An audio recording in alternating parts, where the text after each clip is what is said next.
Good evening, everyone. My name is Cynthia Loesch-Johnson, and I'm president of the Codman Square Neighborhood Council. Thank you so much for joining us this evening for our monthly Codman Square Neighborhood Council community meeting. I'm going to share my screen so we can all see the agenda together. Okay, so as you all know, the Codman Square Neighborhood Council meets the first Wednesday of the month from 7 to 8:30 p.m. We have been meeting virtually via Zoom because of the pandemic, and we continue to through 2022. But we do hope that starting in January, we'll be able to meet in person. Usually we meet in person at the Great Hall, 6 Norfolk Street. But if you guys have passed 6 Norfolk Street recently, it's still under construction. So we're hoping that that construction wraps up sooner than later so that we can resume our meetings in that space. If you're not familiar, the Codman Square Neighborhood Council is made up of a group of residents and community stakeholders that are really working to improve the quality of life in Codman Square. We've been around since the 1980s doing really great work, and it's just been a privilege being a part of this organization. So I'm really excited that we can continue to meet, even though it's virtually, and share the important information and work together to improve the community. Our meetings are recorded. They're then posted on YouTube. So I encourage you to subscribe to our YouTube channel. I'll put that link in the chat. That way you can, look at all the meetings that you've missed or share what you hear tonight with your friends and your neighbors easily with a link. This is the agenda for this evening. We cover a lot here at the Neighborhood Council, and we like to start on time and end on time, so we will get through it in an efficient manner. But we do have a lot to cover. So with that said, we usually start with presentations from B3 and C11. And before I hand it off to our police districts, I just want to take a minute and acknowledge our 2022 board members. You'll see here we have 11 resident board members and 11 affiliate board members. And these individuals work really hard to just do everything that the Neighborhood Council is charged with doing, and then also being super creative and innovative on thinking of new ways that we can work to improve our community. The 11 resident members live in Codman Square, whether it's east or west of Washington Street, and the 11 affiliate members don't necessarily live in Codman Square, but they're part of an organization or a stakeholder that's very active and instrumental in the Codman Square community. And so although they can't vote on matters and issues, we do care about their opinion and their experience. And we want to make sure we hear from them when we're making our informed decisions. So if you're a board member and you're on, please raise your hand. I just want to thank you for your time, your energy, and everything that you've done to make the Codman Square Neighborhood Council great this past year, because without you, we wouldn't be able to do the great work that we do. Yes, I see Richard, Marilyn, people are raising their hands. This is great. You guys, I'm giving you a round of applause. Anyone else that wants to, please do, because they've been phenomenal. Some of the things the Neighborhood Council does, we help make sure that the Codman Square Farmers Market is up and running, the Dorchester Winter Farmers Market is up and running, the annual tree lighting that's held in December, the Hidden Heroes and Sheroes celebration in November that you'll hear more about in just a few minutes, the Love Your Block events, the cleanups, and the list goes on and on and on. Of course, our monthly community meetings, making sure that you guys have the information that you need to improve living and working in Codman Square. I'm summarizing all of this because November is time for board nominations. November is the time where we see who's interested in serving on the board. Many of our board members will continue to show their interest, but there's also space and room for additional and new people to join. So we will be having nominations all month long. Tonight, you can nominate yourself or someone you think might be a good fit for the council. You could put their name in the chat or email the Neighborhood Council. And I'll also put a link in the chat to a form where you can nominate yourself or someone else. Is there any member of the Neighborhood Council board that just wants to briefly share their experience serving on the board so that others can know what it's kind of been like? Anyone?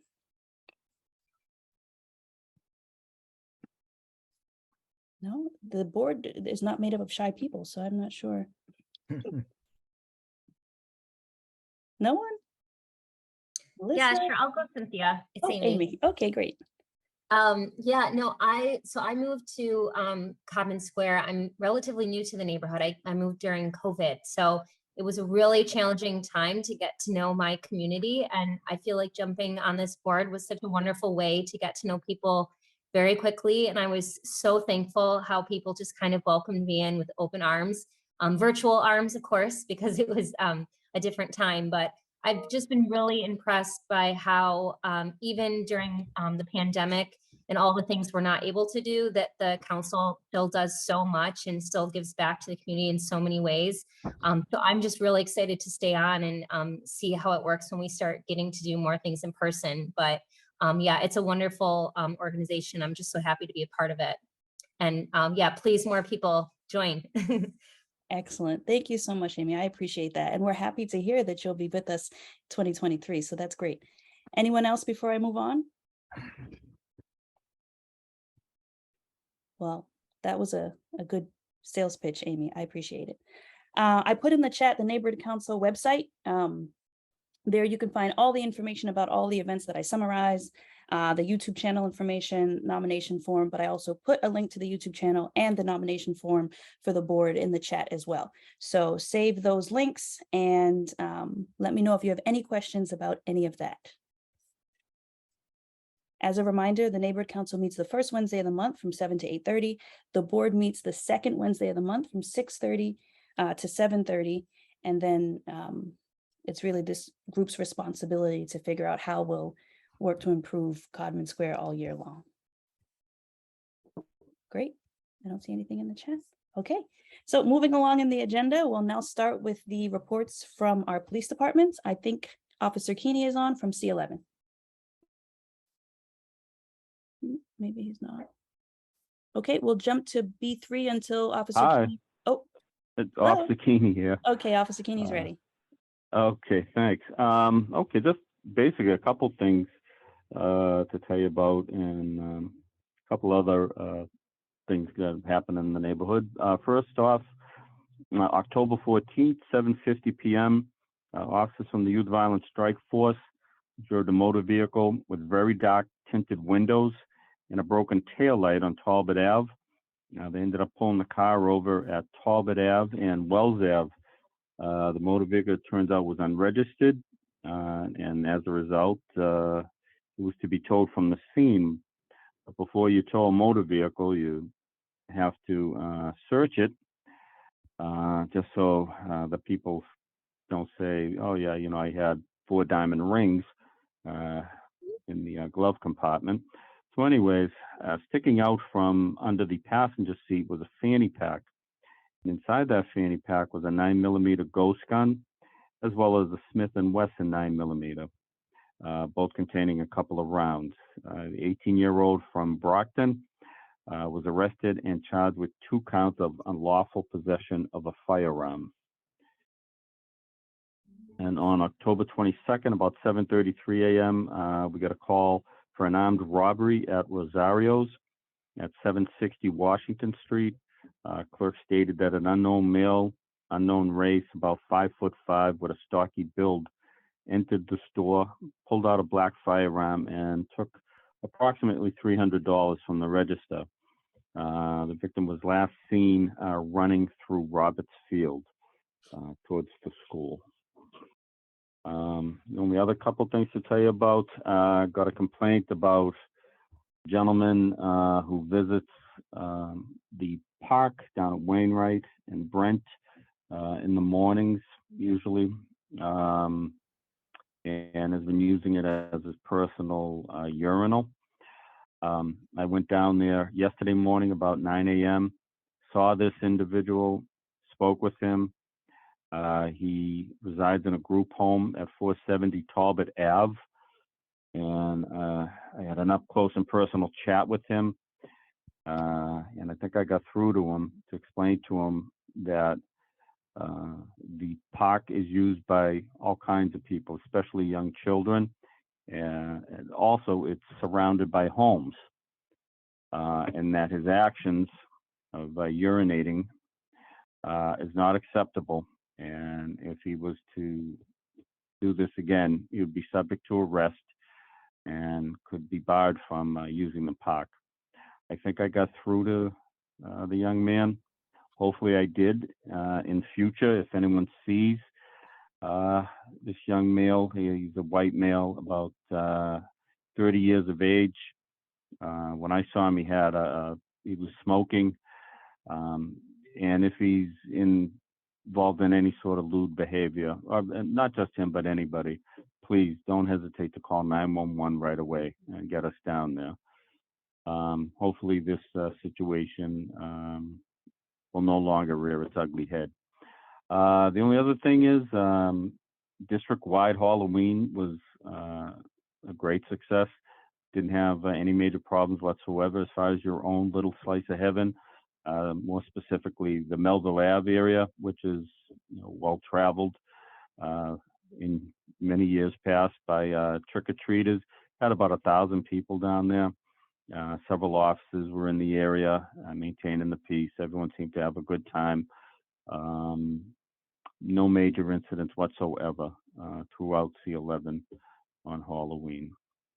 And that's what I have for you in the last 30 days in and around Codman Square on the C11 side of things.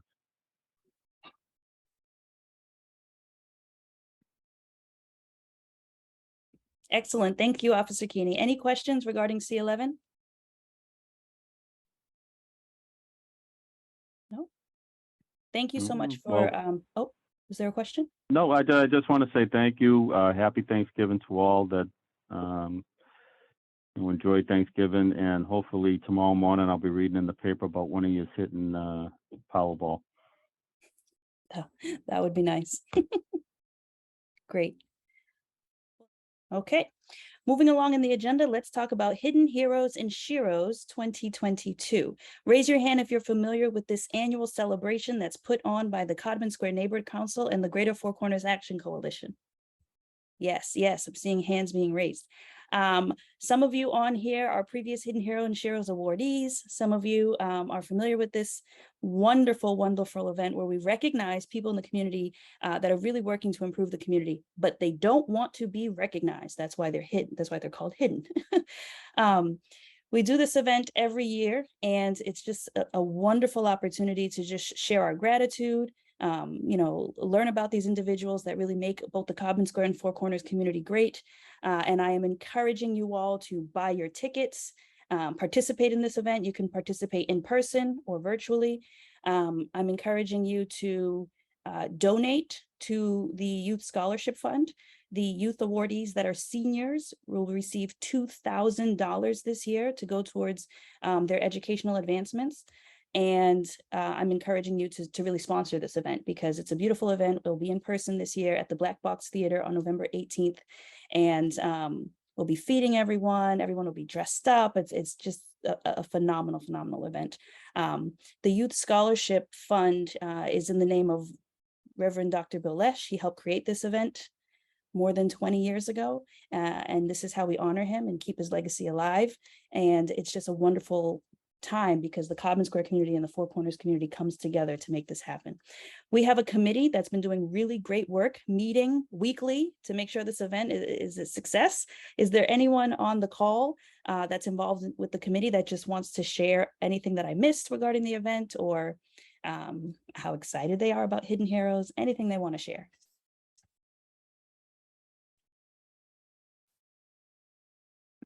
Oh, no one?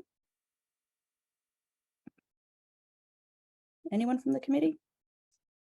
I'm going to put the link to the event in the chat so you guys can visit it. There we go. Anyone that's a previous awardee that wants to talk a little bit about what it was like receiving this award? Heroes and Sheroes celebration. Let me see. I know Maryland's a previous awardee. Rep Holmes received this award. I'm just looking through. Geralda, did you receive the award? Let's see. Yeah, there are a number of awardees on here. No? Okay. Well, I received the award as well many, many moons ago, back when a scholarship wasn't tied to the event. And it's just such a special, special event. Everyone is really warm and sharing their stories, sharing the impact that they have on the community. You get to learn more about these Hidden Heroes and Sheroes more intimately. You saw from the flyer who the awardees are this year. So you have the Millennium Award, which is Superintendent Nora Baston. Civic Leadership, you have Juwan and Stafford. The Neighborhood Leadership Award, you have Justin and Jamie. They're farmers that come for the farmers market, but Justin's from Dorchester. All of these awardees, and of course our Youth Leadership Awards go to these young people here, Serafina, James, and Zira. So I encourage you to participate, donate, sponsor, and attend the event. I see a hand raised here. Richard's hand's raised. Okay, any questions about Hidden Heroes and Sheroes? November 18th. Mark your calendars. Okay. Okay. We're going to jump around a little bit. We have a presentation from Habitat for Humanity Greater Boston. The CEO is on with us this evening. James is here, and he'll be talking about 174 to 180 Norfolk Ave. Thank you, Cynthia. It's always great to meet with you and members of the council. I'm looking forward to when we can do it in person, hopefully in the near future. So I'm going to share the screen, and we have a presentation. Just bear with me. Host has this. Okay, so I guess I can share the screen. Okay, good. Can everybody see this? Yes. Okay, great. Okay, so let me give you a little bit of background. This is a site on Norfolk Street across from the Habitat Ballina Place development that we completed about a year and a half ago. I believe in 2020, if I remember correctly, and I do, the city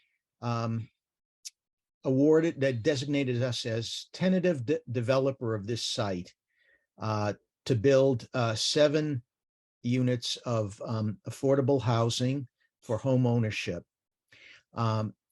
We have tonight with us a few people from our staff, including Jerry Patton, who's our Director of Construction and Real Estate Development. He's here to answer any questions.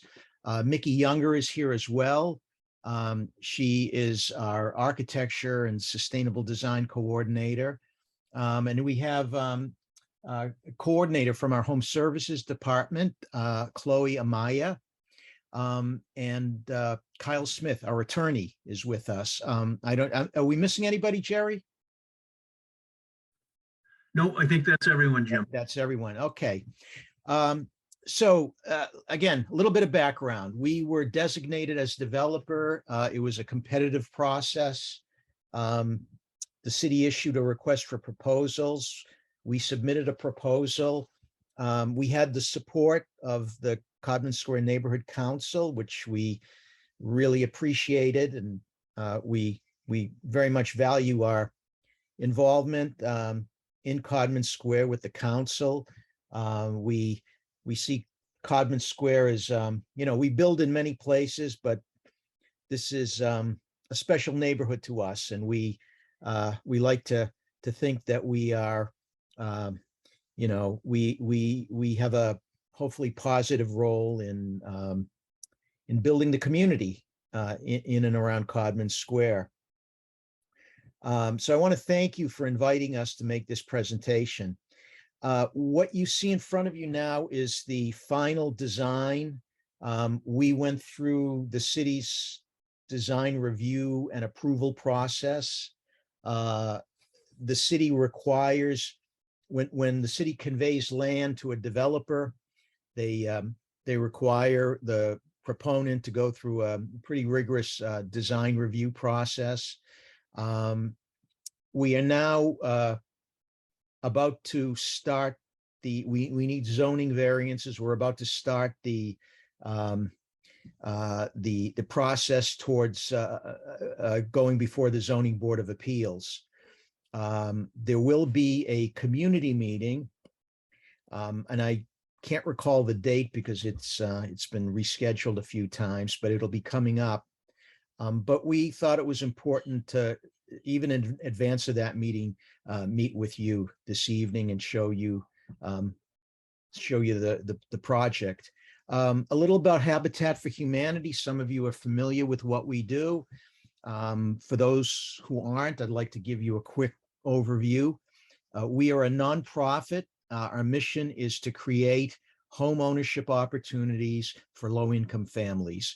And we do that by building homes. And we rely on two things: the generosity of donors. We, until now, haven't received subsidies. We've entirely self-financed our projects with donations through fundraising. The other important part to this is the willingness of people to volunteer to come out and help build homes. And 70% of our labor is volunteer labor. It's how we're able to build homes at a lower cost and therefore more affordable to low-income families. And then finally, the families themselves that are selected make a big commitment. They put in 300 hours of time on the construction site, doing their sweat equity.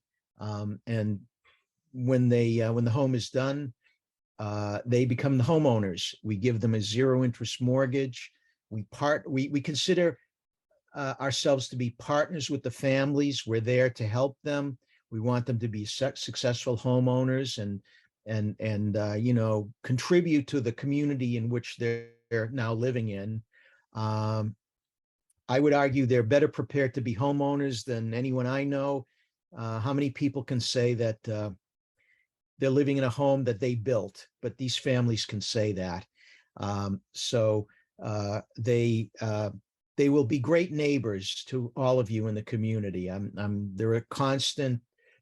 constantly impressed and inspired by the Habitat families. So let me take you through the project. Cynthia, should we take questions at the end, or should people jump in with questions? How would you like to handle it? Let's do questions at the end. Okay, good. So this is the rendering from Norfolk Street. A little more about Habitat. I told you what our mission is: to provide decent, affordable home ownership. And we like to believe we are supporting community development by creating home ownership opportunities. Our vision is a world in which everyone has a decent place to live. Habitat works all over the world in 45 countries and in 1,400 different communities around the United States. How do we do it? Well, I covered that already. We do it in 3 ways. Again, dedication of volunteers, generosity of donors, and the community where we're building. In community engagement is very important to us, and it's one of the reasons why we are so happy that we could present to you tonight. So this is an aerial view of the site. I don't know, can you see my cursor? Yes. So this is the Ballina Habitat project. There's 5 families here. So this will be directly across the street here on Norfolk Street. This is a plan that is not very exciting to look at, but it delineates the footprint of the buildings. We have more plans that I think are more visually interesting and more indicative of what we hope to do, which is to build 7 units. There will be 3 2-bedroom units, 1 2-bedroom handicapped accessible unit, 2 3-bedroom units, and 1 4-bedroom units. We like to provide a mix of units in the developments we build. We always want to have at least some large units for households with children. Finding affordable housing is difficult for any low-income family, and even more difficult for families that have lots of children and they need space for those for their families. So this is the design, the elevation. I think you can see from the design, it's, you know, each of these townhouses have a somewhat distinctive design. What we didn't want to do is, you know, have a monotonous row of townhouses. We wanted to design something that would fit into the neighborhood. These are the floor plans for one of the typical units. I'm very proud of what we build.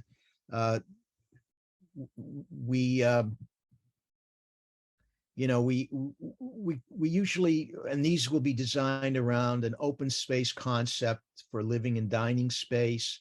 We're including large, airy, bright windows. Each home will have their own garden space between the units in the front. As I mentioned, some of the units will be 3 and 4 bedroom units.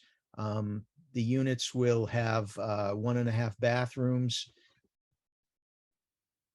Let me tell you a little about how we determine the criteria when we select families.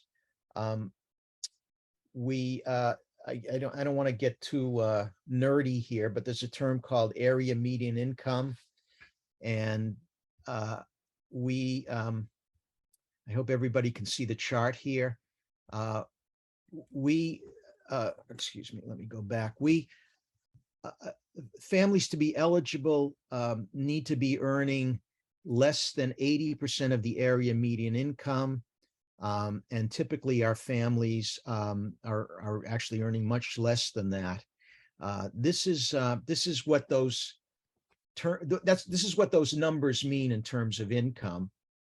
So you know, a 4-person household that would be eligible would be starting at $70,000 in household income. In fact, we are making an effort to actually consider families earning less than that. They need to be able to pay an affordable monthly mortgage. They need to demonstrate that they are in need of housing. In other words, they're living in a substandard unit.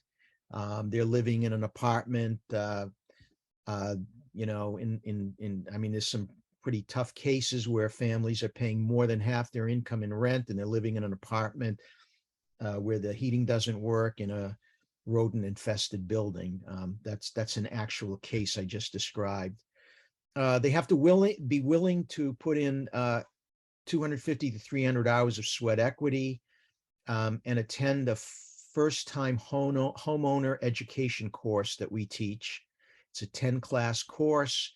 We cover everything from mortgages to home maintenance to estate planning to household budgeting.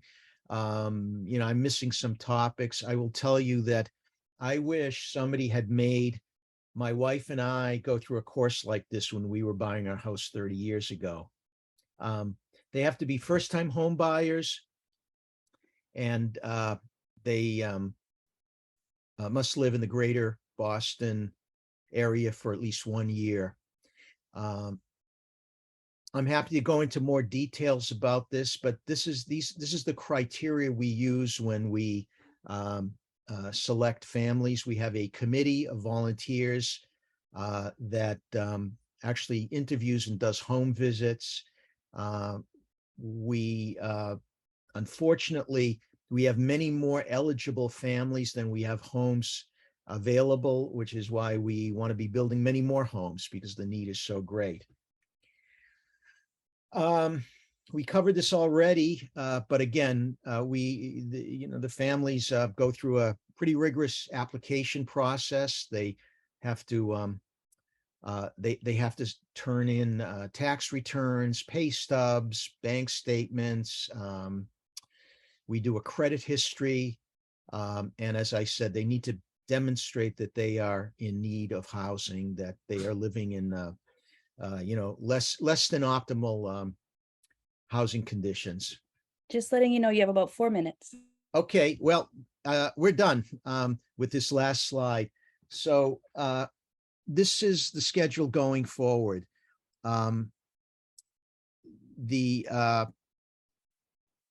There will be an official abutters meeting that the city hosts, and we'll be presenting this to the community.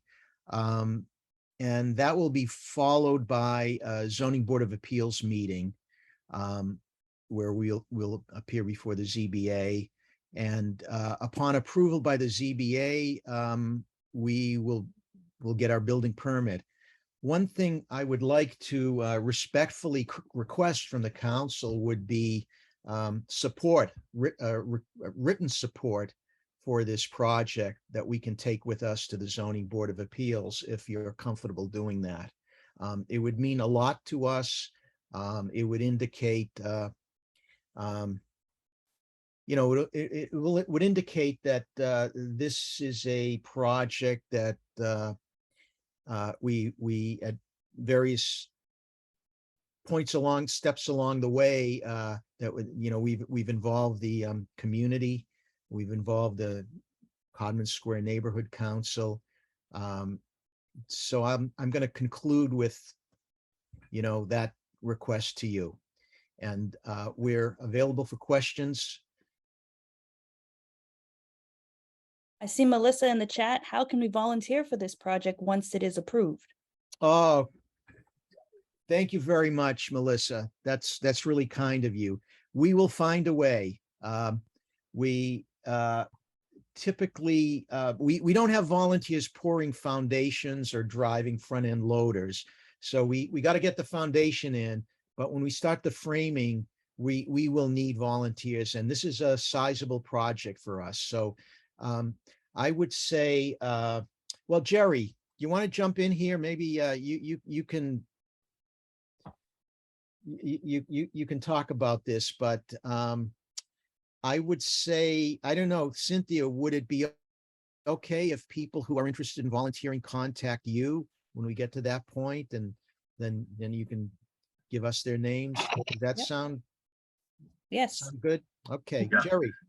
Yeah, what we'll also do is, as we get closer to the point where we can utilize volunteers, we'll do additional outreach, to the different neighborhood councils and different community members, so that everyone is aware of what's going on. And we'll give also detailed instructions on how you can get a hold of us through our website or through a phone call to one of our one of our volunteer coordinator staff members or something like that to get you on board. And it's a good sized project. There's going to be a really great need for volunteers. And, we look forward very much to working, especially with people from the community that the project is going in. And thank you, Melissa. Thank you for offering to volunteer. We will need your help. And you don't need to be skilled. Most of our volunteers have no, they come with no building skills. We train them on the spot to do whatever needs to be done. Right, Jerry? I mean, we have people that never picked up a hammer, and they're like master carpenters by the end of the day. I see in the chat, Amy said, "I'm so glad to see the vacant parcel on a prominent street activated. Thanks for committing to this project." And then I also see Mike's hands raised. Mike? Hi. I second Amy. This is a great project. Thank you, Mike. Our neighborhood's going to be under a lot of stress from climate change, heat waves, Yes. flooding from extreme storms. The city has a goal of eliminating oil and gas from buildings. So wondering what your plans are about that. Trees, green space. Yeah, I'm going to have Jerry answer that. Also, Yeah. Is it going to be zero carbon? Is it going to be all electric? What are your plans? Yeah, right now we're working on the details as far as the sustainability aspect, but everything we've built in the past has been LEED certifiable. We don't actually go through the paperwork of LEED certification, but we build to LEED standards. And what we've recently started taking into consideration as well is the zero carbon impact. Whether this one will be a net zero or not is yet to be decided, but it's something that we always work towards, getting as close to net zero, as close to LEED Platinum as we possibly can. And I think we've had great success. We've had some great LEED numbers in the past, and we'll absolutely continue in that vein. Across the street, the Bellina Place development, the homes all have solar panels. That's the norm for us. So it's an important issue. And by the way, when Jerry said we don't actually get LEED certified, but everything we do is certifiable, that's because as a nonprofit, it's just too expensive to go through the paperwork to get the LEED certification. But what we do is more than qualifies for it. Yeah, I might add as well that Mickey Younger, who's on this call, is a staff member of ours that is working towards becoming LEED certified and will act as our sustainable building, green building, and LEED coordinator. Yeah, that's exciting. Yeah, I don't know, Mickey, do you have anything to add, Mickey? Yes, so just so you know, there are some smaller little nitpicky things for sustainability reasons that we can do and that we will work towards once we kind of get through the zoning process and figure out what are some of our options after that whole thing is done. Yeah, great. Excellent. Okay, I see the contact information slide is up. You guys take this information down. This project sounds very exciting. I see one last question. John Dalzell, will the building be all electric? So right now it's not slated to be all electric. It is slated for solar, photovoltaic solar. We may move towards all electric because that is absolutely the way that the city is moving. And we haven't quite finalized that decision yet. One thing that we did get is we got a donation of some beautiful 97% efficient gas boilers. So we want to try and take advantage of them where we can. But if this isn't the project for that, then we'll use them somewhere else, and we'll push this towards electric. So Cynthia, I just want to let people know that they shouldn't hesitate to contact me, Jerry, or Mickey. You can see the contact information. We're always available, and we look forward to hearing from you. So thank you, Cynthia. Thank you so much. Between the sweat equity, the efficient features, you guys just have been a really good neighbor with the existing projects in Codman Square. This is really exciting. We really appreciate the presentation tonight. And our board meets next week. We'll get back to you after discussing it in more detail. Thank you very much. Thank you. John also mentioned heat pump systems are 350% efficient and might be good to consider. Okay, moving along in the agenda. We talked about net zero. We talked about carbon policies. We're going to go a little bit more in depth. We care about green buildings here in Codman Square. I know personally, in 2010, I built Dorchester's first LEED Platinum home. You guys heard LEED being thrown around. It stands for Leadership in Energy and Environmental Design. It's a rating scale for how green and efficient a project is, a home is. And the home that I live in, it has solar PV, solar hot water, rainwater harvesting. We were thinking about every material used in the home, thinking about our carbon footprint, thinking how we could build sustainably every step of the way. And really the point of developing this LEED Platinum home was to show that we can do it. It can be done. It should be done. We're saving the environment, we're saving money, everyone's winning all around. And so we built this back in 2010 to showcase the developers that that's what we want to see in our neighborhood. We deserve to live in healthy homes, because building a home green means that, it's also a healthy home. So you'll hear a lot at the Codman Square Neighborhood Council meetings with people asking, how green is the home? How efficient is the home? What can we do? Now, I actually had the privilege of working with our next speaker. It's John Dalzell from BPDA. I worked with him when I was in law school, and this was after I'd built 81 Brent Street. And it was just so phenomenal to see someone that cared so much about green buildings. You know, he was talking about Article 37 back then. He was talking about zero net carbon policies back then. And his passion was just so inspiring. So we're so happy to have him here tonight so he can tell us a little bit more about these efforts and these initiatives and how we can continue to push to see more efficient and healthy developments in our community. John? Thank you, Cynthia, and thank you all for having me tonight. Cynthia, could you just remind me, I think we just had a few minutes to go over things, is that right? Yes. Like 5 or 10? 10. With questions. Okay, great. So we'll be real quick. I'm gonna apologize. I'm definitely having a slow internet connection tonight. So would it be possible for me to present? Yes, you're a co-host. Okay. All right. This may tax out my system, but let's give it a try. Maybe if you just let me know when you can see the presentation. It's up. Great. I'll go real quick, and that way folks can ask questions as needed. And let's see. Good. So this will be a high level view or overview of our zero net carbon building zoning. If any of you have been following this work, over the last year and a half, we've been developing a framework and policy and standards for changing our zoning to require all buildings that are new construction to be zero net carbon. So buildings that would be covered by this would be new construction over 20,000 square feet, or adding 15 units of housing.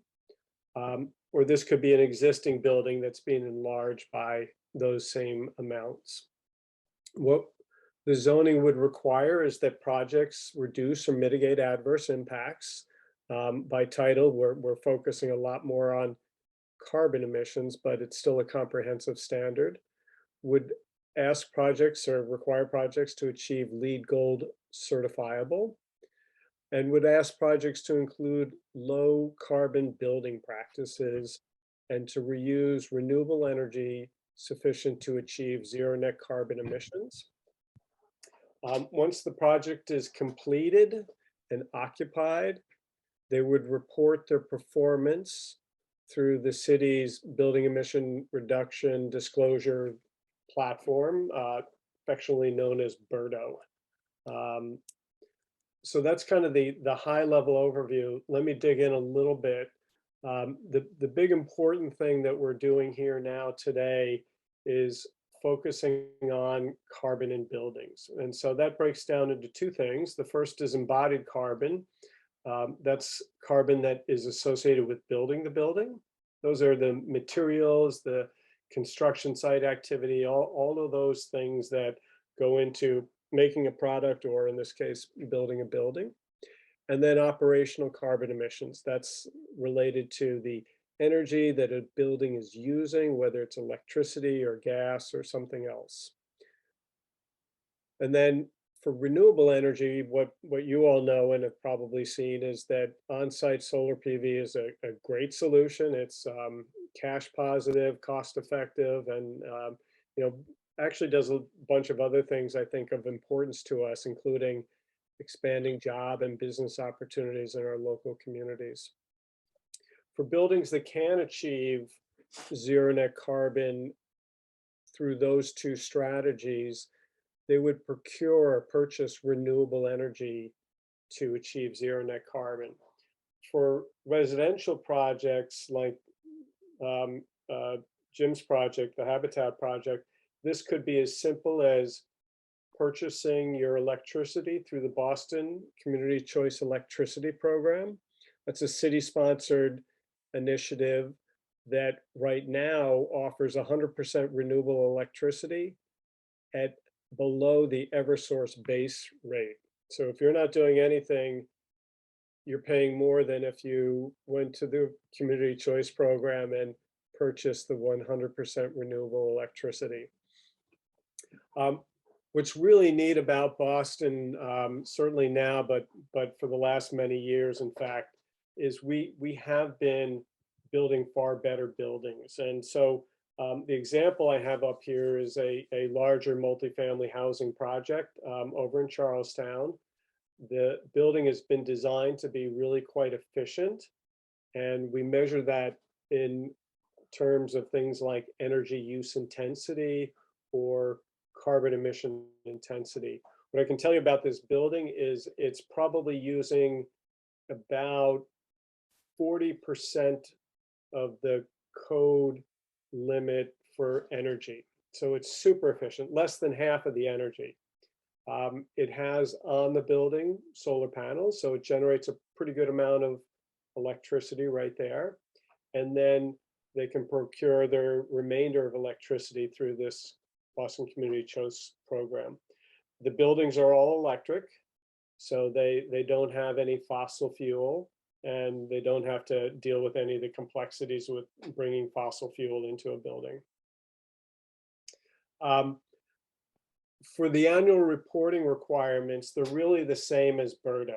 It's applicable to all of the same projects. So the zero net carbon standards and BPDA standards are aligned. It starts at the time of building occupancy, and it sets a carbon emission limit for those new buildings at 0. And so when it comes to purchasing renewable energy, or if it's a much bigger building, purchasing renewable energy credits, we'll follow the BPDA standards. So point being that these policies are really aligned. It's best to even think of them as a pair of policy. Zero net carbon applies to new buildings, BPDA applies to existing buildings. One of the things, and I'll finish on this point, but one of the things that's been really neat about the conversation is how important folks see work on reducing embodied carbon. And when we started this, it really wasn't a top priority for the city. But as we learned more and we conducted research and analysis, we've started to more fully understand both the impacts and what we can do about that. As an example, with the new buildings we're building, and especially the very efficient ones, like Cynthia, this could be your house, or Jim, the buildings that you're proposing here. When we look at the carbon emissions over 20 years, including the embodied carbon, we come to realize that half of those emissions are going to be related to building the building. So if we, just to say it a little more clearly, if we budgeted all the carbon emissions for the building of the project over 20 years, they would be the same as the annual carbon emissions. So it's just a way of pointing out the importance of reducing building carbon emissions. And there are many things we can do. I can say with our smaller residential practices, where we tend to build with dimensional lumber or stick built, those buildings are pretty low carbon, just because those materials are generally pretty low carbon. But there's more we can do there as well. And it's looking at things like, what is the concrete? Can we buy low carbon concrete? Can we substitute other materials for things like rigid insulation and other products typical in the building of buildings that actually have pretty high carbon emission characteristics? So there's a lot that we're looking at. It's a very promising area, but it's also a very important area. And I'll stop here. Embodied carbon is all admitted in that very first year of building the building. And so it's like, 20 years worth of operational emissions all released up at front at a time when, in truth, we're doing everything we can to reduce carbon emissions. So why don't I stop here and see if there are any questions? I'm happy to also talk about building practices. We have lots and lots of great buildings going up in the city that use this framework and are showing, how good a building we can build. Thank you so much, John. I see Mike's hand is up. Oh, of course. John, you have a lot of experience putting up zero net carbon buildings across Boston, different neighborhoods. And a big question people and developers have is, doesn't it cost more? Because that's the general story. So what's your experience been in the comparative cost of zero net carbon construction versus conventional? Mike, I'm so glad you asked that. Everyone thinks because we're looking for better buildings that these solutions will cost more. And I can tell you, cost has been a top priority for us and our strategies here. What we're finding is, in fact, for residential buildings, and Jim, this can be pointed a little bit at you. Okay, okay, yeah. We can build high performance residential buildings at lower costs than conventional buildings. So it's actually a cost saving strategy in this case, because what we're doing is we're swapping out approaches. So for example, with residential buildings, both smaller ones like you're looking at here tonight or bigger ones, as soon as we get rid of gas service to the building and gas distribution within a building, we also get rid of combustion equipment ventilation, and we also reduce the number of holes and penetrations and things like that that actually diminish the performance of our buildings. And so first order is we get rid of a lot of things, we save a lot of money, and then we buy equipment that is principally using heat pump technology. This is why we pursue all electric buildings. That equipment is actually, quite affordable. And so we can achieve the same outcome, save money, and then we go to the utilities like Mass Save, and we're able to leverage their incentives. And in fact, by doing that, we can bring down the cost of building. So it's been a real important workspace. It's also been a really amazing workspace. I am shocked at how much better a building we can build these days, how much healthier it is. Simple stuff like using combustion equipment indoors, hot water heaters, stoves, and things like that. They come with so many building headaches, not to mention, it's not so great to burn things inside of a space. So there's health benefits to these strategies as well. John, we really appreciate your leadership on this issue, and it's great to see that Article 37 and some of the zero net policies will apply to larger buildings, but we're still concerned about some of the smaller structures in our community. Can you talk a little bit about some of the examples that might already exist in our community? I know there was a project on Southern Ave. What came about for that Southern Ave project? Colonial Ave? Oh, it was Colonial Ave, yes. Yep. So that's great. And Mike, you might have alluded to this. Back in, I think, 2013, we started testing the feasibility of high performance buildings that could go beyond zero energy. And so we branded a program called Energy Positive, or E+, green buildings, and set standards for efficiency and on-site renewable energy, LEED Platinum, water efficiency, things like that. The program has been really, really strong. The Colonial Ave building is finished. It's 2 duplex units side by side, so it's a total of 4 units on a pretty slender site. Those buildings are performing really well, and we're pretty, in many regards, it's pretty conventional construction, 2x6s and exterior insulation and many of the things that are common in our neighborhoods. It's kind of interesting. I would say there's almost nothing very special about them. They have good windows. They're not great windows. It was really just the design intent. That's what we set out to do. We were able to accomplish it. We were able to do it within budget. Everything's pretty straightforward. And maybe Cynthia, just to really more directly answer your question, at the smaller scale, these practices are actually even easier.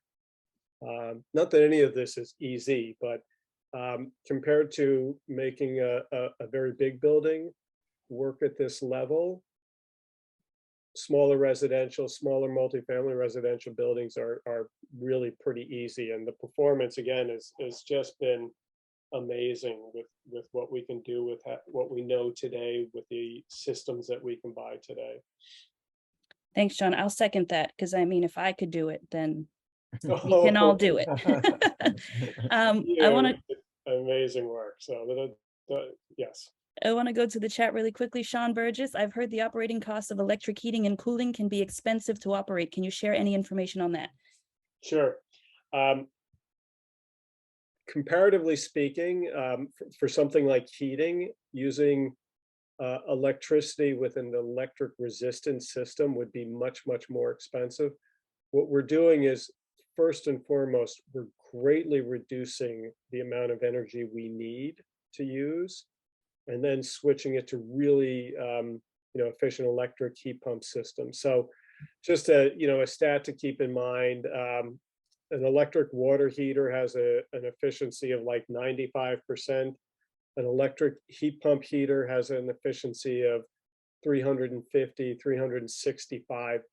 So yes, it's using electricity, and if you were paying a gas bill and an electric bill before, and now you're only paying an electric bill, it's going to seem like more. But with this kind of equipment and technology, what we really see are the utility costs go way down. Thank you. And one other comment in the chat regarding embodied carbon. We are advocating for the Codman Square Library to reuse or keep as much of the present building as possible to keep its carbon footprint down. That's from Mike. Thanks, Mike. James said, great presentation. Sean said, thank you. If there are no questions or comments or thoughts, any last words, John? We are in the public comment. Well, actually, let me say that correctly. Friday, we closed up the public comment period on the zero net carbon zoning. We have draft zoning and policy posted on our webpage.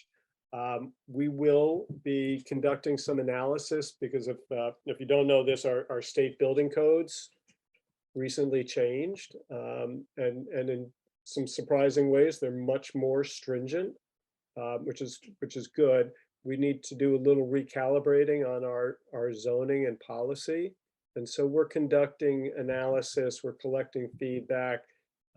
We will be responding with a summary of comments, some response to comments, and probably an update on our zoning and policy standards. And if those are substantive changes, and I think there will be, we'll ask for additional feedback. So there's likely to be a second round of public comments, and we'll make sure to share those with this, Cynthia, and would appreciate your sharing them with your members in the community. Absolutely. And please provide any links in the chat for those that want to get more involved or learn more about this process.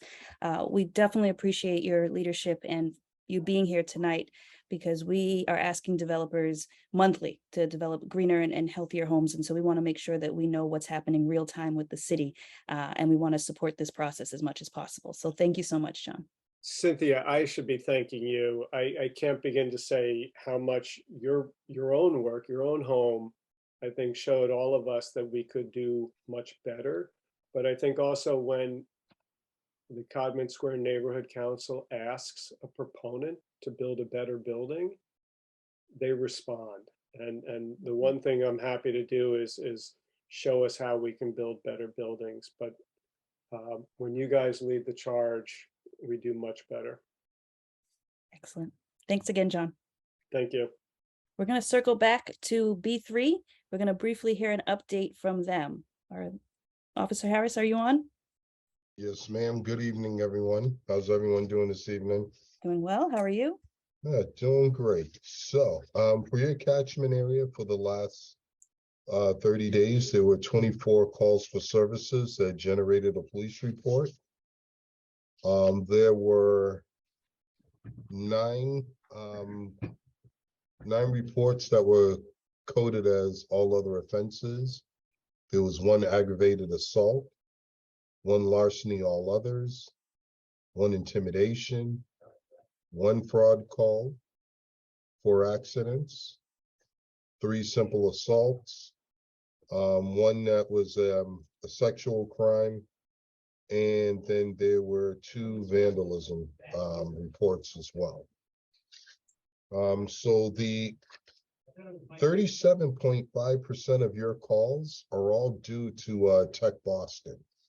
I'm sure, as you guys know, we've seen a lot of uptick in activity and crimes, and you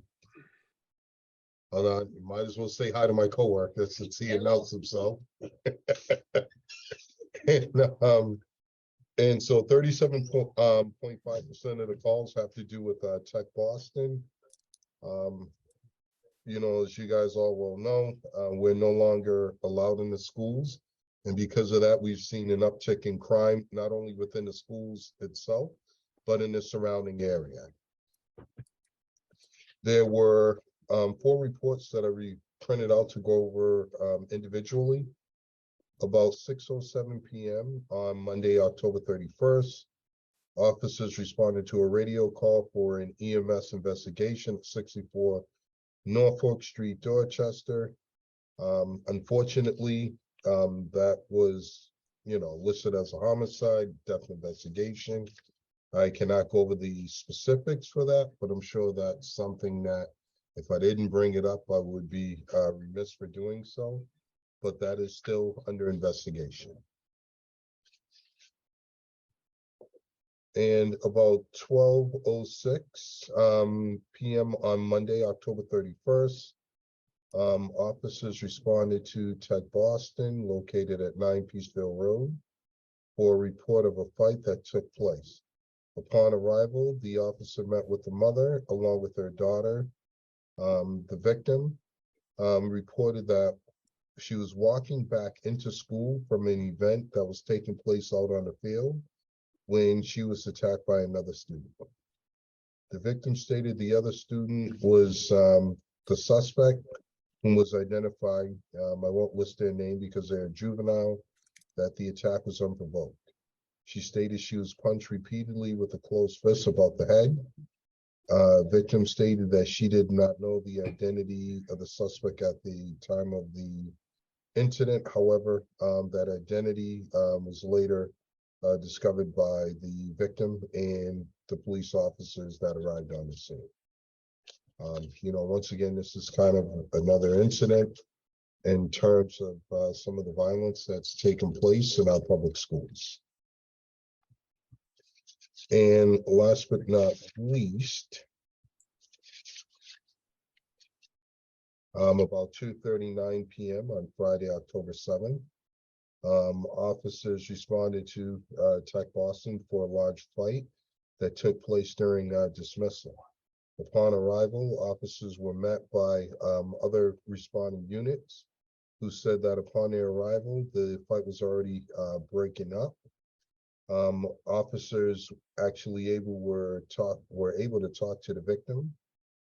She stated that while she was once again walking back into the school with a friend, she felt someone tug on the back of her sweater and started punching her. The victim was uncooperative in terms of identifying who the suspects were. And once again, this is under investigation as well. Sadly,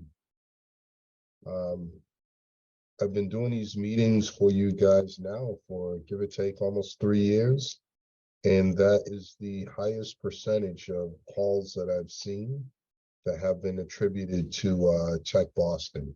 Give or take, almost 40% of the calls that generated a police report for your catchment area had to do with violence at our public schools. And that to me is alarming.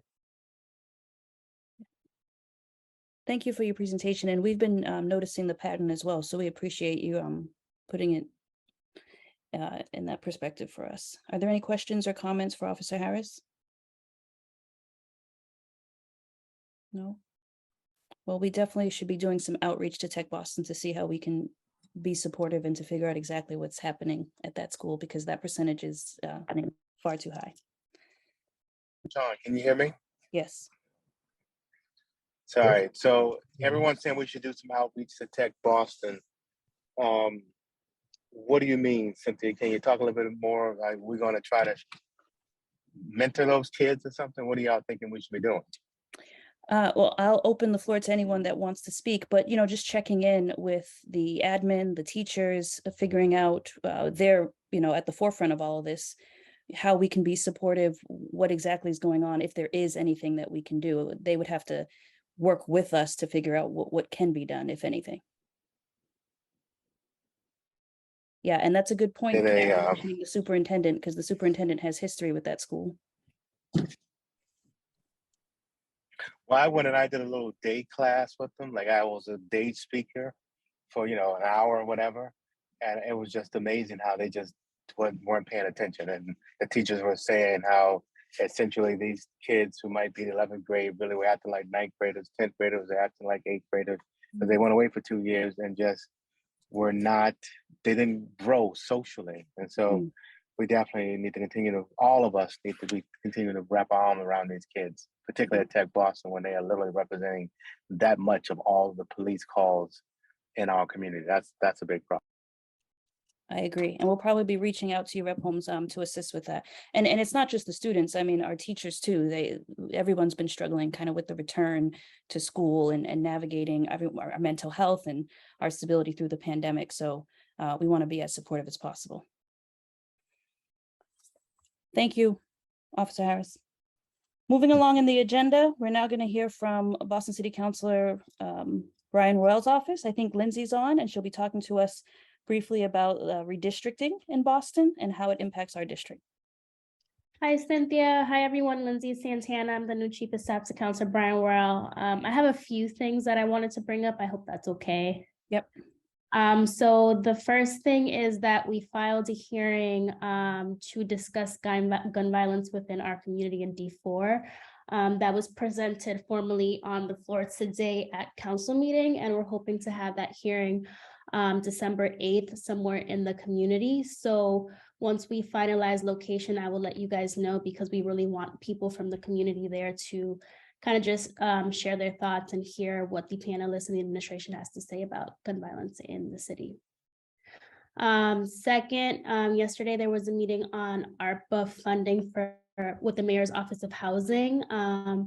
The councilor advocated for funding for home ownership opportunities, and they are considering, or they're doing 70 parcels within D4 to develop.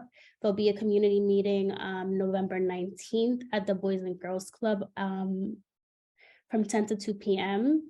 And we'll add that to our newsletter. So if you're not signed up, I'll put the link in the chat box.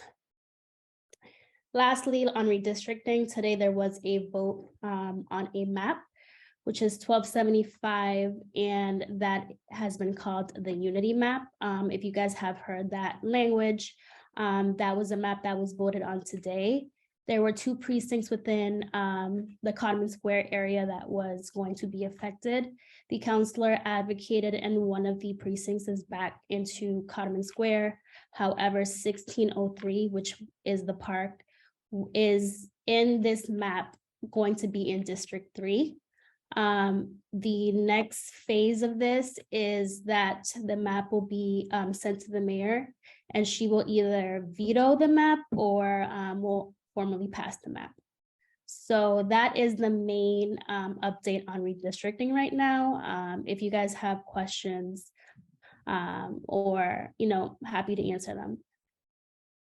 Thanks, Lindsey. And for anyone who's not familiar with the Unity map, when she says 1603 and the park being removed from District 4, she's referring to Dr. Loesch Family Park. Are there questions for Lindsey or questions about redistricting? Yes, can you explain to me what redistricting is? Yes, so redistricting happens every 10 years. This year was the new process of kind of moving precincts and districts based on population. So each district has to have 75,000 or equal population in each district. In this process, a big push was to create more opportunity districts or more districts with diversity to elect people of choice, what the people wanted. So the councilors really tried to find ways to create districts that were equitable, but also created enough balance with population. So District 2, which is Councilor Flynn, South Boston and Seaport grew at a very high rate and had 83,000, where other councilors had 75 or 73,000. Given that increase, the districts that were most impacted was District 2, which was Councilor Flynn, District 3, which is Councilor Baker, and District 4, which is Councilor Worrell's district. So they really had to reshift and kind of balance out populations and see how we could reimagine these districts, I would say. So in the past 2 months, the councilors have been doing working sessions, hearings to kind of see what the best way to precincts had around. Councilor Worrell really advocated for Codman Square to stay together. So 1603 and 17, I'm not too sure which one it is, but we were able to get one of them back to continue to have Codman Square unified, but 1603 in this map does end up in District 3. So we know that this was an extensive process. There was a committee that was working on it for a while. A lot of different maps were proposed at different times. I think there were just a lot of moving parts, and especially for this council, because we didn't hear a presentation on this until it was far too late. We wish that we could have been more involved and more engaged earlier on, because of course we don't want our district broken up. We're happy that 1706 is going to remain in District 4, but it's unfortunate that there's going to be this change. But things moved really quickly, and we wish that that wasn't the case, because there are many residents. I mean, a resident just now asked, what is redistricting? So there are still residents out there that don't understand the process, don't know what happens every 10 years, don't realize there's a committee that was working on it, and were confused by the different variations, the different maps that were being presented. So it was a bit frustrating, but here we are. So we'll have to make sure we have. Can I add something? Of course, Rep. Holmes. So, not that I want to throw Trump under the bus, but I want to throw Trump under the bus. So there was a conscious effort to make this last minute, not only for you, but for us at the state level. Lots of us didn't get our maps until late. So even at the state level, I've had this conversation multiple times as we went through the redistricting and just got it done last year. And then the city had to also, they had some re-precincting that needed to happen. There were some precincts in this city that, because of what was mentioned about how some of these precincts have grown so large, like you're building buildings downtown that have 1,000 people in them.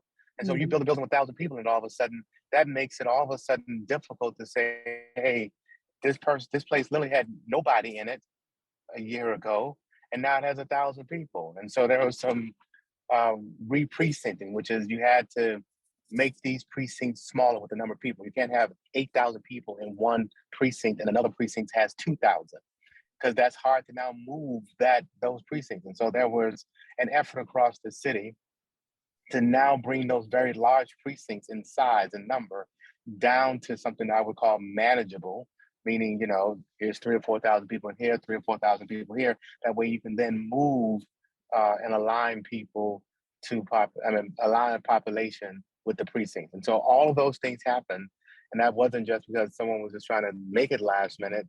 It began with multiple efforts to make it difficult for all of us at all of our state levels. And you will see the result of that in many ways next week when the vote happens around this country, because there has been a major effort to gerrymander and make sure that people in political positions around this entire country shape maps that disadvantage people of color. And so that's not unintentional. sorry for the standing on my soapbox, but it is a problem that we all need to be conscious of. Thank you for that additional comment, Rep. Holmes. In the chat, someone requested a link to the maps. Lindsey provided that link. As this process moves forward, just keep in mind that this does not change how we advocate for ourselves. This does not change how we fight for our community. We will continue to be as strong and united as we need to be to get what we need for our community and get things done. But we need to pay attention to redistricting. Rep. Holmes mentioned it, what was happening at the state level at many meetings. And we want to make sure that at the city level, our city councilors are engaging us as early as possible so that we can just be ahead of this as much as possible. But thank you so much for that presentation, Lindsey. Marilyn? I just have a question, and pardon my ignorance, but do you think that the lack of a good majority of people not wanting to participate in the census played any part in this? Could it have, results been different had everyone voted in certain districts? Rep. Holmes. So I'm just going to be with you, right? So what really worries us in redistricting as we reshape these maps, you can have the exact same population. I'm just going to be straight out. There are some districts in Ward 16 that, let's say that district is 3,000 people. And there's a district in Ward 14. Let's say that district is 3,000 people. And that's what Brian's dealing with. There's a district couple districts in Ward 16, about the same size as we are in 14. But when we show up at 20% and they show up at 45%, that matters. That's twice as many folks over there in that Ward 16, even though it's the exact same population. And so our votes, we need to be, even next week, we need to be telling our neighbors to get out and vote. It does matter, absolutely. And the census, yes, there are lots of that happening. Yes, show up. Exactly. People talk a lot of junk, but then they don't. Yeah, Exactly. and just a reminder to everyone, no one knows who you vote for, but everyone can see whether or not you voted. So it does matter. We need to pay attention to that. Okay. I'm sorry, I know I'm going soon, but let me just say this, please. There are times when I'm going knocking on doors. We'll be knocking on doors this weekend for another candidate. It is always sad to me, like my wife, my mom, all of us, we're like, when we're skipping this many doors, we literally sometimes on a street will skip 4, 5, 6 houses.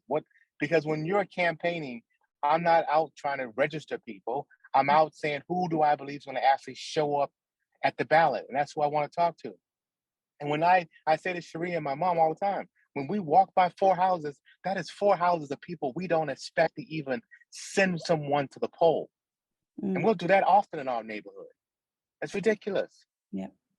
It matters. It matters, how they view our community, what resources we receive, how they show up for our neighborhood. So we need to be voting. And I mean, it's next week. This is a real-time issue for all of us. Okay, thank you so much, Lindsey. We appreciate that. We hope to see you at our monthly meetings or someone from Councilor Worrell's office so that we can be supporting the initiatives that he's taking lead on and be on the same page at all times. So thank you. You're welcome, and I will definitely be the one attending moving forward the meetings. So I'm excited.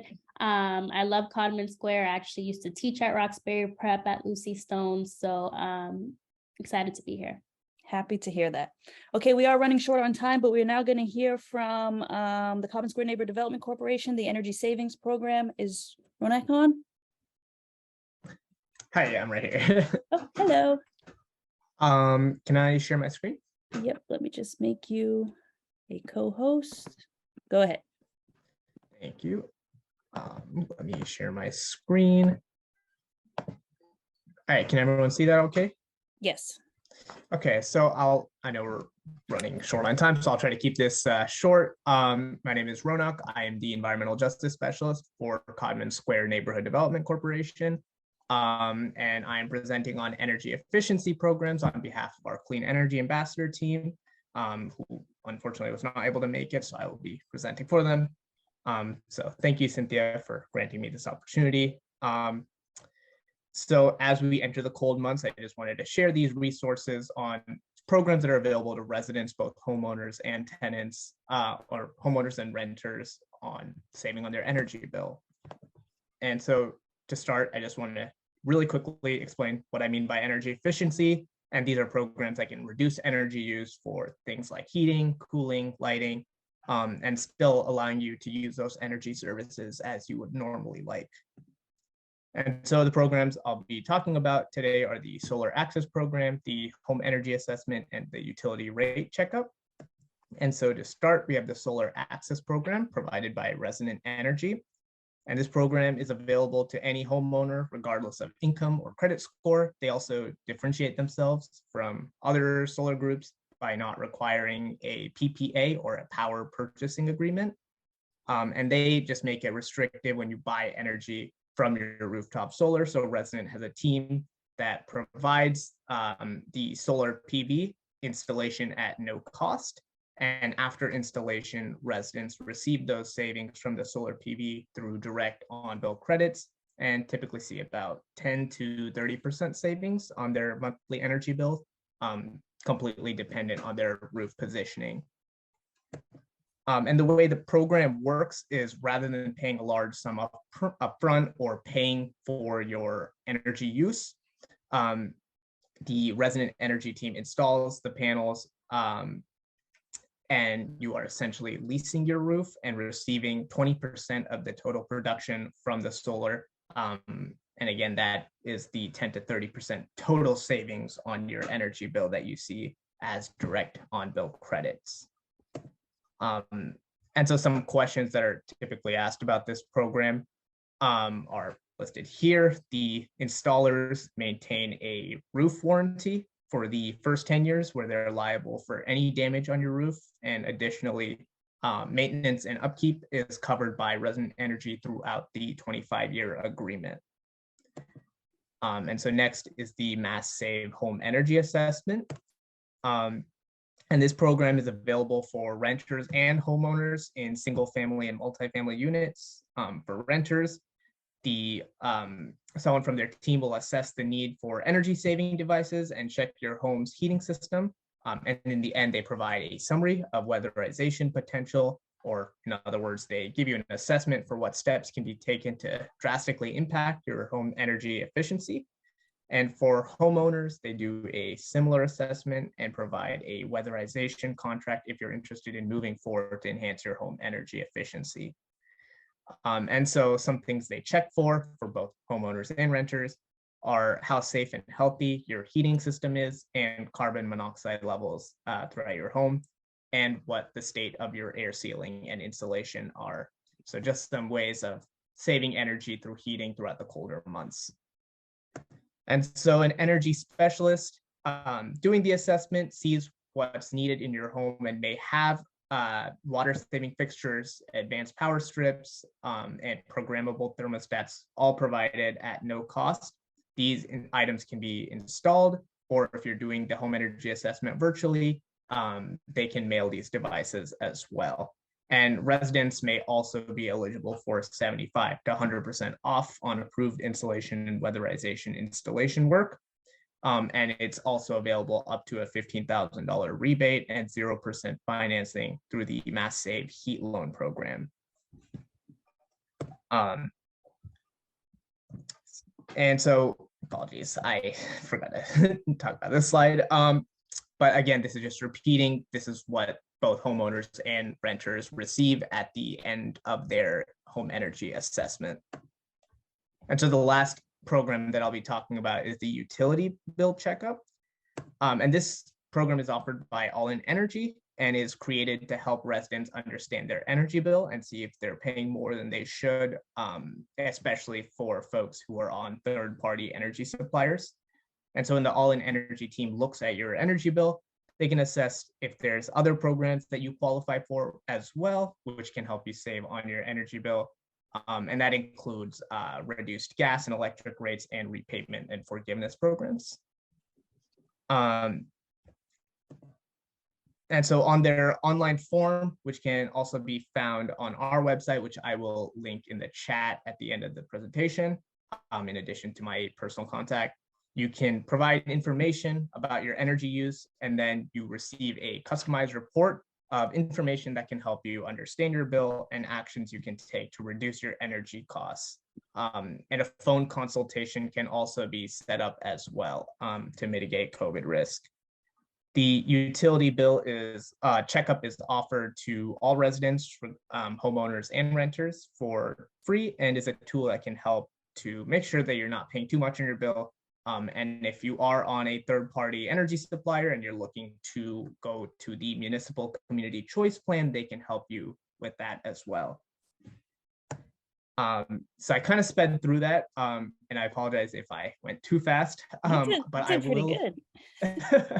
I will link our website in the chat, and it essentially has all the information I talked about today as well. And I'll put my email if you have any questions. You want to get pointed in the right direction to get connected to these resources. Feel free to send me an email, and I will help you out right away. It's nice to see all of these programs and resources kind of in one place, like a one-stop shop. So this is really good. We talked some about these programs on this meeting, but then also last month in great detail. So I really appreciate the presentation. You mentioned you wanted to present next month as well, right? I can present next month as well. Yeah. That's great. So I think if you guys have any detailed questions, you should send them his way, and then we can continue the conversation next month. But we can take one question now if there is one. No, that was pretty efficient. That's really good. Okay, send your questions his way because he'll present again next month and answer the questions that we have in more detail. Thank you so much. Thank you. Tonight's focus is really on, efficiency and green buildings and energy. So this is great. Rep. Holmes, you're up.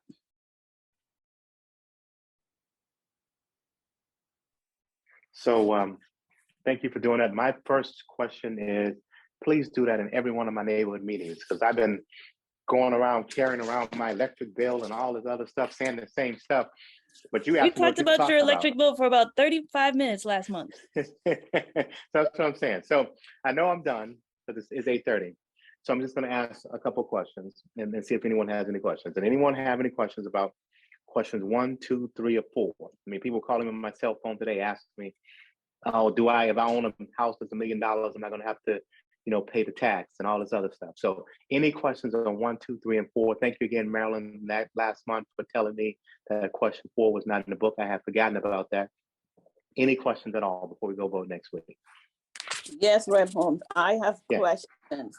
Sure. Sometimes I see on the television where vote yes on question 1 and no on question 1. So I'm confused. So can you explain what 1, 2, and 3, what it meant? It is meant to confuse you, Ms. Lorna. That's the point. So question 1 is the question really about the millionaire's tax. Do we want to change our constitution in the Commonwealth so that if you earn more than $1 million in a year, or indeed if you have a capital gain of greater than $1 million if you sell your business, or if you sell your home without the exclusions? And that's important. That was my phone call this morning. Someone said, "Hey, if I have a house that's worth $1.1 million, do I automatically pay the tax because it's more than $1 million?" I said, there are lots of things to include. One, you can include the exclusion you have as you're single or if you're married for your capital gains exclusion. You get that to exclude. But then also you get to exclude if you had a mortgage. And in the case she said this morning, she said, "I owe $300,000 on my house. I would, sell it for $1.1 million, let's say. And then now there's $800,000. And I would say you would fall below that $1 million capital gains, and you would not see the hold on, someone's calling me. You would not see the tax. So it is 4% in addition to the 5% you would have paid if you earn more than $1 million. It is a big change because it is a constitutional change. So the other questions on the ballot do not change our Constitution. To change the Constitution, you have to have had 2 consecutive legislative sessions vote yes, we think we should do this, and then it goes to the ballot. Question 2, I just saw, I'm sorry, let me just make sure before I answer the question I saw in question 1. Let me just answer it if there's anything else in question 1.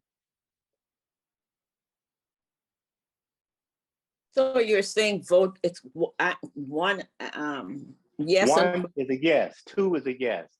3, I'm a no, but some people want more alcohol. I want none. I don't want anybody else having any more licenses. and 4 is a yes. But 2 but all the questions. Let me just let my wife walk by. Hold on. I'll go stay on. I won't come on by, right? So I'm a yes on both 1 and 2. And he's giving you his recommendation, and he's encouraging you to make sure you read up on this and make an informed decision. And I'm trying to do something in 30 seconds that, you're trying to get online. So question 2, I think the ad that's most pressing to me is question 2 is, hey, let's use Delta Dental, because the other ad says, hey, there's a possibility that our rates can go up 38%. But they actually say that, but that's actually, they did that study with a very small provider. The provider most of us have is Delta Dental. Like almost all of us are on Delta Dental, right? So let's see what the Delta Dental do. From that ad that you saw, the person who asked question 2, 71 million went to the mothership at Delta Dental, and they spent 171 million. No, I'm sorry, 291 million went to the corporation, and 171 million went to us as policyholders. Hey, that to me doesn't make sense. So they're saying, hey, we're going to do something similar to what we've done with medical. We have to spend a certain amount, 88% if it's medical, on your policy, on other people pay the premiums. And they're saying now we want to move that to 83%. That seems logical to me, and that's why I'm a yes. But I'll take the question if there was actually a question, even with what you've seen in the ads. Move on to 3. We're good? 1, 2, 3 is, hey, should someone be able to have more licenses? It does not mean if you vote yes that they should be able to, the smaller retailers and the larger retailers would automatically go get liquor licenses. You still have to go through the process to get the liquor license, but you can have more licenses if you are a retailer. And to me, I'm like, hey, I don't need any more liquor in my district and in my neighborhood. I want there to be less licenses instead of more licenses. And the other part of that is, should we be allowing people to use out-of-state licenses to be able to verify their identity? And people say, oh yeah, well, my kid, or when I go somewhere, I think that's cool. No, I don't. I think there are lots of folks who come into this state from other states. They are coming with all these fake licenses. Yeah, go get a Massachusetts license. So I'm a no to that. Question 4, we fought very hard to have it so, meaning we, the Black and Latino caucus, have fought very hard to have it so that undocumented people in this country are allowed to vote. Allowed to drive. We did not, we put in language in there that does not allow them to vote. That's why that was a slip up. We also put language in there that says they will not be allowed to go towards some type of citizen process. We also put language in that says that, hey, if we have another president like we had with Trump, they can't come in here and take all the data, because now we have everybody's address that's undocumented. They can't come here and raid our data and then go arrest all those people. We think we put enough provisions in. The governor and the Republicans do not believe we put enough provisions in to make sure that we don't have illegal activity happening with voting or with immigration. But we believe that someone here who's undocumented should be able to also go to work and drive and live. And that's why I'm a yes on 4. Great. I also put a link in the chat that summarizes the questions and what a yes or no vote will do. Thank you for that summary, Rep. Holmes. And then again, I say, don't let anyone tell you, city, state, or federal, we have no money. I keep telling you that. We are now about to, all of us should start to get a check in the mail, about 14% of what you paid. If you paid state taxes last year, we had so much money, we have to send money back, right? So not only are we sending money back at this point, all of us pay taxes about 14%, but then also we're going to probably in the next week release most of the economic development bill that we had, which is another couple $2 billion. So we're going to spend all the excess money. We're going to have probably another 1.7 billion left from the COVID money that hopefully we can, offer money. And I'll talk about it next month because I know I'm past my time. Have a great month unless you have a question. Thank you so much. This is helpful. We're going to move into announcements. Are there any questions or comments for Rep. Holmes? Nope. Okay. Can everyone see the slide, news and announcements? Very quickly, Hidden Heroes and Sheroes is November 18th. Go on the link, make sure you buy your tickets, donate, support the event, sponsor the event. It's really important, and we want to make sure these young people have youth scholarships. Board nominations are over. I'll put the link in the chat one more time before we close the meeting. Nominate yourself or a family member or a resident that you think would be a good fit for the neighborhood council board. Just to save the date, Farmers Market, the Dorchester Winter Farmers Market, will start up again in January. It's organized by the neighborhood council and the Codman Square Health Center, along with the Bold Teens. You can shop online and in person. And maybe remember to subscribe to our YouTube channel. ADSL wanted me to share these two announcements. If you want to volunteer, their contact information is there. And they have some exciting sessions coming up from Fit Kitchen, Arts and Crafts, Robotics, Homework Help. Are there any other announcements for anyone that's on the call? No? Hi guys, if I could just share like maybe 2 quick announcements. Yes, go ahead, Hello? Eric. Can you guys hear me? Yes. Oh shoot. Eric, you can go ahead. Eric? Well, Eric. Okay. Might be experiencing some difficult something. Oh, you're going in and out, Eric. We can't hear you now.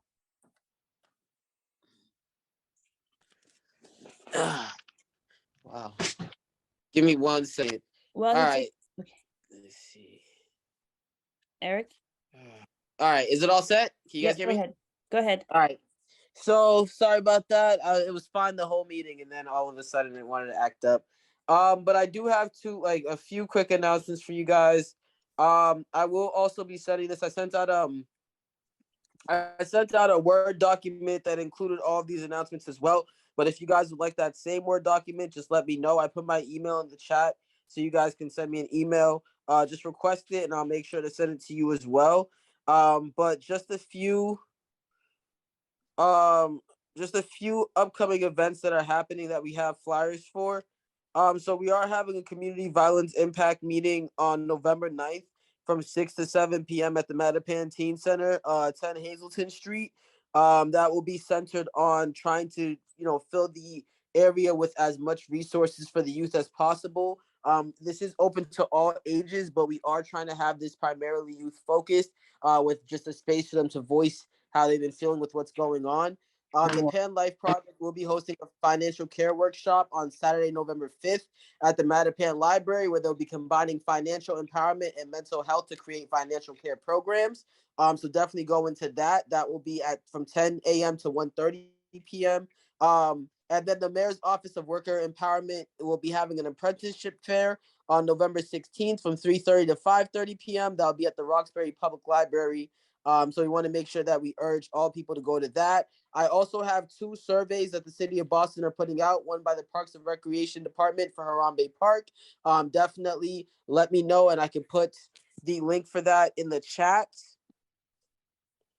Just give me 1 second. And then the second one is the Mattahunt Woods Restoration Project survey. So if you guys are interested in that, I can also send that to you. And then finally, the Mayor's Office of Housing will be having its briefing on the City of Boston Home Ownership Initiative. So that will be happening tomorrow, November 3rd, via Zoom. So definitely, I will be, like I said, I sent all of this out to various neighborhood contacts. But if you send me an email, I can send you this exact document. And then the final one that I wanted to give you guys was that the MBTA's Fairmount line, the commuter line, is now.